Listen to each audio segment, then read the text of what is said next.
सामान्यतया जब हामी कुनै मेडिकल डायग्नोसिस वा रोगको कुरा गर्छौं नि, हजुर। त्यहाँ एउटा सटीकता हुन्छ भनौँ न, एउटा प्रष्टताको अपेक्षा हुन्छ। इन्जिनियरिङमा पनि त्यस्तै हुन्छ नि। कसैको हात भाँचियो भने एक्सरे गर्दा त्यो भाँचिएको सेतो धर्का प्रष्ट देखिन्छ अनि डाक्टरले सिधै औँल्याएर भन्छन् नि, ल हेर्नुहोस् यहाँनिर भाँचिएको छ। हो नि, त्यस्तो प्रणालीले काम गर्न धेरै सजिलो बनाउँछ। नतिजाहरू छर्लङ्ग देखिने भएपछि त निर्णय लिन कुनै दुविधा नै हुँदैन नि। हो, ठ्याक्कै। तर जब हामी घर जग्गा, सम्पत्ति र यसको कानुनी भोगाधिकारको दुनियाँमा प्रवेश गर्छौं नि, अचानक त्यो एक्सरे मसिन नै बिग्रे जस्तो हुन्छ क्या। एकदम सही भन्नुभयो। कुराहरू निकै धमिलो देखिन थाल्छन्। हो त नि। एउटा सामान्य मानिसको लागि मालपोत, नापी, कर भनौँ न, यी सबै कुराहरू कुनै चक्रव्यूहभन्दा कम हुँदैनन्। अनि यही धमिलो कुरालाई अलि सङ्लो बनाउने मिशनका साथ आज हामी यो विस्तृत छलफलमा छौं। हामीसँग आज एउटा एकदमै रोचक स्रोत छ, रामु र उसको जग्गाको कथा। हजुर, यो कुनै सुक्खा कानुनी दस्तावेज मात्र होइन। यो त एउटा पात्रको जीवन कथा हो र यही कथाको माध्यमबाट हामी नेपालको सम्पूर्ण जग्गा प्रशासन र कानुनलाई एकदमै सरल रूपमा बुझ्ने प्रयास गर्नेछौँ। हो, किनभने खासमा जग्गा भनेको केवल माटो वा जमिनको टुक्रा मात्र होइन नि त। अनि के हो त? यो त एउटा परिवारको इतिहास हो, भविष्यको सुरक्षा हो र मान्छेको जीवनभरको मेहनतको फल हो। रामुको कथाबाट हामी के देख्छौं भने जग्गाको कारोबार भनेको राज्यका विभिन्न नियमहरूसँगको निरन्तर सङ्घर्ष पनि हो। ठिक कुरा। ल, यसलाई अलिक खोतलेर हेरौँ है त। रामुकै बाल्यकालको एउटा सन्दर्भबाट सुरु गरौँ न त। सुदूरपश्चिमको एउटा गाउँमा बस्ने रामु र उसका बाबु हरिप्रसादको कथा छ यहाँ। हजुर। हरिप्रसादको तराईमा 5 बिघा खेत छ अनि उता पहाडमा 10 रोपनी बारी छ। अनि उहाँले एउटा कागज देखाउँदै भन्नुहुन्छ, यो हाम्रो सबैभन्दा ठूलो सम्पत्ति हो, लाल पूर्जा। हो, लाल पूर्जा जग्गाको आधिकारिक परिचय पत्र भनौँ न यसलाई। मै त लाल पूर्जालाई जग्गाको पासपोर्ट जस्तै मान्छु क्या, जसमा किता नम्बर, क्षेत्रफल र मालिकको नाम लेखिएको हुन्छ। यो कागज नभई त्यो माटो आफ्नो हुँदैन, हगि? एकदम। मालपोत कार्यालयले जारी गर्ने यो कागज भनेको स्कुलमा विद्यार्थीको परिचय पत्र जस्तै हो। परिचय पत्र नभई विद्यार्थी स्कुलको हुँदैन नि, त्यस्तै हो। तर यहाँनिर मलाई एउटा कुराले सधैँ सोच्न बाध्य बनाउँछ क्या। के कुराले? जग्गाको नाप जाँच प्रणाली नि एउटै देशमा यति फरक फरक नाप नक्सा प्रणाली किन होला? हेर्नुहोस् त, तराईमा बिघा, कट्ठा, धुर चल्छ, जहाँ 1 बिघा भनेको करिब एउटा स्कुलको मैदान जत्रो हुन्छ अरे। हजुर, हो। अनि पहाड र काठमाडौँमा फेरि रोपनी, आना, पैसा चल्छ। 1 रोपनी भनेको 5 वटा भलिबल कोर्ट जत्रो भयो। एउटै देशमा यस्तो फरक प्रणाली हुनुले व्यवस्थापनमा कस्तो असर पार्छ? यो त एकदमै झन्झटिलो भएन र? यहाँको सबैभन्दा चाखलाग्दो कुरा के छ भने नि, हजुर, यो कानुन भनेको जहिले पनि माथिबाट तल थोपिने मात्र होइन क्या। यो त भूगोल र परम्पराले पनि आकार लिने कुरा हो। तराईको समथर फाँटमा ठूला ठूला प्लटमा खेती हुन्थ्यो। ए, भनेपछि भूगोलको कारणले? हो नि, त्यहाँको जमिनदारी प्रथाले गर्दा ठूलो क्षेत्रफल नाप्ने बिघा प्रणाली आयो। तर पहाडको भिरालो जमिनमा त साना गहराहरू हुन्छन् नि त। पहाडमा त ठूलो प्लट असम्भव नै भयो। ठ्याक्कै। त्यही भएर रोपनी र अझ साना एकाइ आना व्यवहारिक भए। राज्यले पछि मेट्रिक प्रणाली अर्थात् हेक्टर वा वर्गमिटर ल्याउन खोजेको त हो, तर मान्छेको जनजिब्रोमा गढेको कुरा रातारात हटाउन कहाँ सकिन्छ र?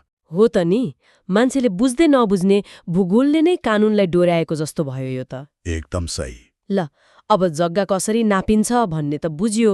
अब यो सम्पत्ति एक पुस्ताबाट अर्को पुस्तामा कसरी सर्छ भन्ने प्राकृतिक कानुनी प्रक्रियातिर अघि बढौँ है त। हुन्छ, कथा अगाडि बढाउँ। रामुका बाबु हरिप्रसादको मृत्युपछिको अवस्था आउँछ कथामा। शोकको घडी त छँदैछ, तर कानुनी प्रक्रिया पूरा नगर्दा त्यो जग्गा अब बेच्न वा चलाउन नमिल्ने अवस्थामा पुग्छ। हो, त्यसलाई कानुनी भाषामा जग्गा फ्रिज भएको भन्न मिल्छ। त्यसलाई फुकाउन नामसारी गर्नुपर्छ।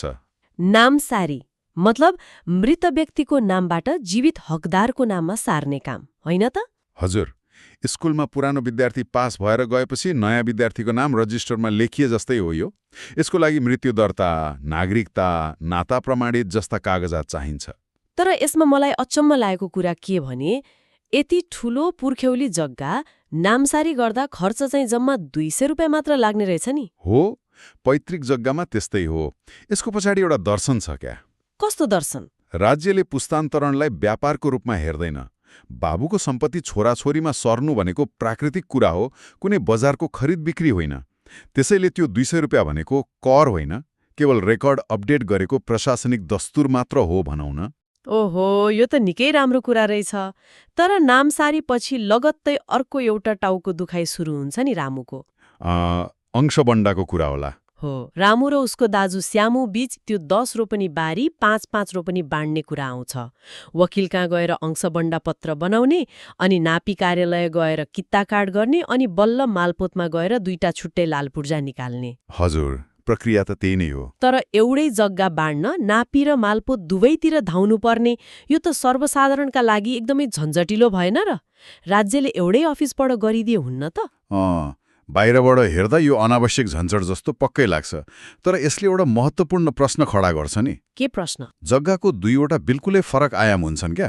एउटा भौतिक यथार्थ, अर्को कानुनी यथार्थ। भौतिक र कानुनी अलि प्रष्ट पारिदिनुस् न। जस्तै माटोको सिमाना कहाँदेखि कहाँसम्म छ, त्यसको क्षेत्रफल कति हो, यो प्राविधिक पाटो नापी कार्यालयले हेर्छ। उसले माटो चिम्छ भनौँ न। अनि मालपोतले चाहिँ कानुनी अधिकार हेर्छ। त्यो सिमानाभित्रको हक कसको हो, ऋण छ कि छैन। यो चेक एन्ड ब्यालेन्सको लागि नियत वश नै दुईवटा निकाय बनाइएको हो। एउटैले गर्दा त प्राविधिक त्रुटि वा जालसाजी हुने डर धेरै हुन्छ नि त। बल्ल कुरा बुझ्यो। नापीले माटो चिन्छ, मालपोतले कागज चिन्छ। क्या गजबको कुरा हो नि। ल, अब रामुको पुर्ख्यौली जग्गाको कुरा सकियो।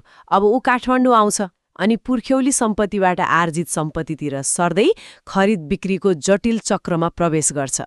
अब चाहिँ वित्तीय चक्र सुरु भयो भनौँ न। हो, रामुले काठमाडौँमा सुरेश नाम गरेको व्यक्तिसँग 3 आना घडेरी 50 लाखमा किन्ने निर्णय गर्छ। तर उसँग नगद छैन, अनि सुरुमा एउटा बैनापत्र गरिन्छ 5 लाख अग्रिम भुक्तानी दिएर। बैनापत्र यो एकदमै क्रिटिकल चरण हो है। हो र, यो त एउटा टोकन मात्रै त हो नि, स्कुल भर्ना गर्दा दिए जस्तो होइन र? त्यस्तो सामान्य होइन। धेरैले यसलाई हल्का रूपमा लिन्छन्, तर यो कडा कानुनी सम्झौता हो। यदि रामुले पछि जग्गा किनेन भने उसको त्यो 5 लाख जफत हुन्छ। ओहो। अनि सुन्नुस् न, यदि बेच्ने मान्छे सुरेशले बेच्न मानेन भने नि उसले त्यो 5 लाखको दोब्बर अर्थात् 10 लाख फिर्ता गर्नुपर्छ। यसले बजारलाई स्थिर राख्न मद्दत गर्छ के? साँच्चै? भनेपछि बीचमै कसैले धोखा नदियोस् भनेर यस्तो कडा नियम बनाइएको रहेछ? एकदम। अब यहाँनिर कुरा साँच्चीकै रोचक बन्छ क्या? बैना गरेपछि रामु मालपोत गएर हालसाबिक निकाल्छ। मलाई त यो हालसाबिक भनेको ठ्याक्कै जग्गाको हेल्थ चेकअप जस्तै लाग्यो। हो, स्वास्थ्य परीक्षणै हो। जग्गा विवादमा त छैन, कसैले रोक्का त राखेको छैन भनेर जाँच्ने काम हो यो। अनि त्यो पास भएपछि बल्ल रामु ऋण लिन ब्याङ्क जान्छ। 45 लाख ऋण लिनलाई उसले गाउँको 5 रोपनी बारी ब्याङ्कमा बन्दगी अर्थात् धितो राख्छ, अनि मालपोतले त्यो जग्गा रोक्का गरिदिन्छ। क्यान्टिनमा पैसा नतिरुन्जेल ब्याग राखिदिए जस्तै भयो त, हगि? ठ्याक्कै त्यस्तै हो। तर यदि हामीले यसलाई बृहत रूपमा हेर्ने हो भने नि, हजुर, यहाँ गाउँको जग्गा धितो राखेर सहरमा घर किन्ने चक्र चलिरहेको छ। गाउँको उत्पादनशील जमिनले सहरको आवासीय रियल स्टेटलाई कसरी वित्तीय आधार दिइरहेको छ भन्ने कुरा यसले छर्लङ्ग पार्छ। ओहो, भनेपछि गाउँको सम्पत्तिले सहरलाई धानिरहेको छ? हो नि, यो त हाम्रो समग्र अर्थतन्त्रकै चित्र हो नि। कति गहिरो कुरा।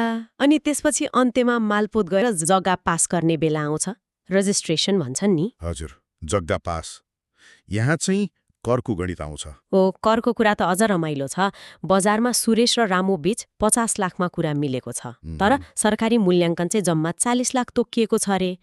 अनि रामुले त्यही 40 लाखको 5% अर्थात् 2 लाख रजिस्ट्रेसन शुल्क तिर्छ। हजुर। मेरो प्रश्न चाहिँ के भने नि, बजारमा 50 लाखमा कारोबार भइरहेको छ भने राज्यले किन 40 लाख मात्रै मूल्याङ्कन गर्छ त? यसरी त राज्यले आफ्नै राजस्व गुमाएन र? यहाँ बुझ्नुपर्ने कुरा के छ भने घरजग्गा बजार एकदमै अपारदर्शी हुन्छ क्या। शेयर बजार जस्तो स्क्रिनमा मूल्य देखिने त होइन। त्यो त हो। मान्छेहरूले कर छल्न 50 लाखको जग्गालाई 10 लाखमा मात्रै कारोबार भएको देखाउन बियर लाउँदैनन्। त्यसैले राज्यले सुरक्षाको लागि एउटा न्यूनतम मूल्याङ्कन तोक्छ। तपाईँ जतिमै बेच्नुहोस्, तर योभन्दा कममा कर तिर्न पाइँदैन भन्न खोजेको हो राज्यले। ए भनेपछि त्यो त राज्यको रक्षात्मक कदम पो रहेछ। एकदम। अनि विक्रेता सुरेशको कुरा पनि छली। सुरेशले पनि कर तिर्छ रे नि, पुँजीगत लाभ कर अर्थात् क्यापिटल गेन ट्याक्स, सीजीटी भन्छन् क्यारे। हो, मानव सुरेशले पहिले 30 लाखमा किनेको थियो, अहिले 50 मा बेच्दा उसलाई 20 लाख नाफा भयो नि त। हजुर। हो, त्यो 20 लाख नाफामा उसले 5% भनौँ न 1 लाख जति कर तिर्नुपर्छ। यसले राजस्व मात्र उठाउँदैन, मान्छेलाई छिटो छिटो जग्गा किनेर नाफा कमाउने स्पेकुलेसन गर्नबाट पनि अलिकति निरुत्साहित गर्छ। जग्गा किन्दै बेच्दै गर्ने प्रवृत्तिलाई रोक्न खोजेको भनौँ न। हो, ठ्याक्कै त्यही हो। रामुले जग्गा जोड्यो, घर पनि बनायो, तर कथा यतिमै सकिँदैन नि। उमेर ढल्कँदै जाँदा राज्य र समाजका विभिन्न कानूनहरूसँग उसको सामना हुन्छ। अबको चरण अझ गम्भीर छ। जस्तै रामुले आफ्नी छोरी सुनितालाई 5 रोपनी जग्गा दानपत्र गरिदिन्छ। यो त अघि हामीले कुरा गरेको नामसारी भन्दा फरक कुरा हो नि, होइन? धेरै फरक छ। नामसारी मृत्युपछि हुन्छ, तर दानपत्र जीवित हुँदै स्वेच्छाले गरिने हस्तान्तरण हो। र सबैभन्दा महत्त्वपूर्ण कुरा, यो एकपटक गरेपछि फिर्ता लिन एकदमै गाह्रो हुन्छ। यो अन्तिम निर्णय जस्तै हो। स्वामित्वको पूर्ण त्याग भयो भनौँ न। हो नि। अनि अर्को एउटा रोचक प्रसङ्ग छ कथामा। रामुको छिमेकी जङ्गे बाजेको कोही पनि हकदार हुँदैनन्। उनको मृत्युपछि त्यो जग्गा कसको हुन्छ त? कानूनले यस्तो बेलामा 35 दिनको म्याद दिन्छ। कोही पनि दाबी गर्न आएन भने त्यो अपुताली पर्छ। अपुताली मतलब परीक्षा दिन नआएको विद्यार्थीको सिट खाली भए जस्तै? खाली त हुँदैन, त्यो सिधै राज्यको हुन्छ। राज्य नै सबै सम्पत्तिको अन्तिम हकदार हुने त। ओहो, राज्यको शक्ति त निकै पो हुँदो रहेछ। अझ अधिग्रहणको कुरामा त राज्य झनै बलियो देखिन्छ। कसरी भन्नुस् त? जस्तै राजमार्ग बन्दा रामुको 2 रोपनी जग्गा सरकारले लिन्छ रे क्या। रामुले यो मेरो लाल पूर्जा भएको जग्गा हो, म दिन्न भन्ने पाउँदैन। पाउँदैन नि। राज्यले सार्वजनिक हितका लागि जग्गा अधिग्रहण गर्न सक्छ। स्कुलले पुरानो बेन्च लगेर नयाँ किनिदिए जस्तै राज्यले उचित मुआवजा चाहिँ दिनुपर्छ। पैसा चाहिँ दिन्छ। हो, जग्गा प्राप्ति ऐन अनुसार क्षतिपूर्ति दिएर मात्र जग्गा लिन पाइन्छ। यसले राज्यको शक्ति र नागरिकको अधिकारबीच सन्तुलन कायम गर्छ नि त। सन्तुलनको कुरा गर्दा मलाई रामुको काका धनमानको याद आयो क्या। उहाँको 50 बिघा जग्गामा राज्यले हदबन्दी लगाउँछ रे। हदबन्दी एउटै व्यक्तिले राख्न पाउने अधिकतम जग्गाको सीमा हो। यो धेरै खाना एउटैले लिन नपाउने क्यान्टिनको नियम जस्तै भनौँ न। हो। अनि खेत कमाउने किसान कालु चाहिँ मोही रे। धनमानले जग्गा बेच्दा त्यो मोहीले पहिले किन्ने अधिकार पाउँछ वा बेचेको पैसाको निश्चित हिस्सा पाउँछ भन्ने छ नि त कथामा। हो, यो चाहिँ सामाजिक न्यायको कुरा हो। जमिन भनेको सीमित हुन्छ। केही मान्छेले मात्र सबै जमिन ओगटेर बस्ने हो भने त समाजमा विद्रोह हुन्छ नि। त्यो त पक्कै हो। त्यसैले हदबन्दी र मोही मार्फत समाजलाई सन्तुलित बनाउन खोजिएको हो।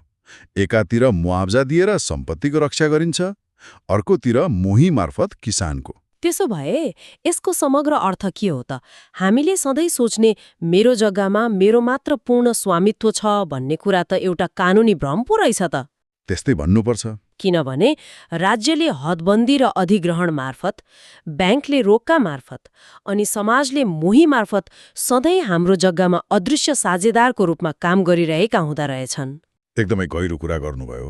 लाल पूर्जाले अधिकार त दिन्छ, तर त्यो अधिकार निरपेक्ष हुँदैन क्या। आज हामीले एउटा बालक रामुले लाल पूर्जाको अर्थ सोध्दै सुरु गरेको यात्रादेखि लिएर बैनापत्र, हालसाबिक, पास हुँदै मुआवजा र दानपत्रसम्मको कुरा गर्यौं। हजुर। के लाग्यो भने जग्गा खरिद बिक्री हाम्रो जीवनको सबैभन्दा ठूलो आर्थिक निर्णय हो नि त। एक एक चरणको पालनाले जिन्दगीभरको कमाई डुब्नबाट बच्छ।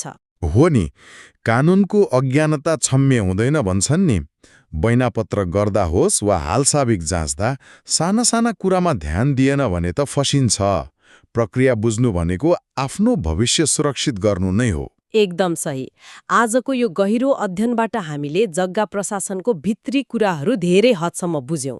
तर कार्यक्रमलाई बिट मार्नु अघि म एउटा नयाँ र सोचनीय प्रश्न राख्न चाहन्छु क्या। भन्नुस् न। आज हामीले जति पनि कुरा गर्यौं नि, मालपोत, नापी, रोक्का, ढड्डा, कागज, यी सबै कुराहरू भौतिक कार्यालयमा निर्भर छन्। तर सोच्नुस् त, हजुर, यदि भविष्यमा यी सबै लाल पूर्जा र हालसाबिक प्रणाली ब्लकचेन र पूर्ण डिजिटल प्रविधिमा गयो भने के होला? ओहो, त्यो त निकै ठुलो क्रान्ति नै हुन्छ। हो नि। के त्यसले मोही र जग्गारोगका जस्ता विवादहरूलाई सधैँका लागि निर्मूल पार्ला वा प्रविधिमा पहुँच नहुने नयाँ रामुहरूका लागि अझ ठूलो अप्ठ्यारो सिर्जना गर्ला? यो त साँच्चै नै सोच्न बाध्य बनाउने प्रश्न हो। हो, र यो प्रश्न हामी जो कोहीका लागि आफैले मनन गर्न छोडिदिन्छौँ। आजको यो विस्तृत छलफलमा यति नै।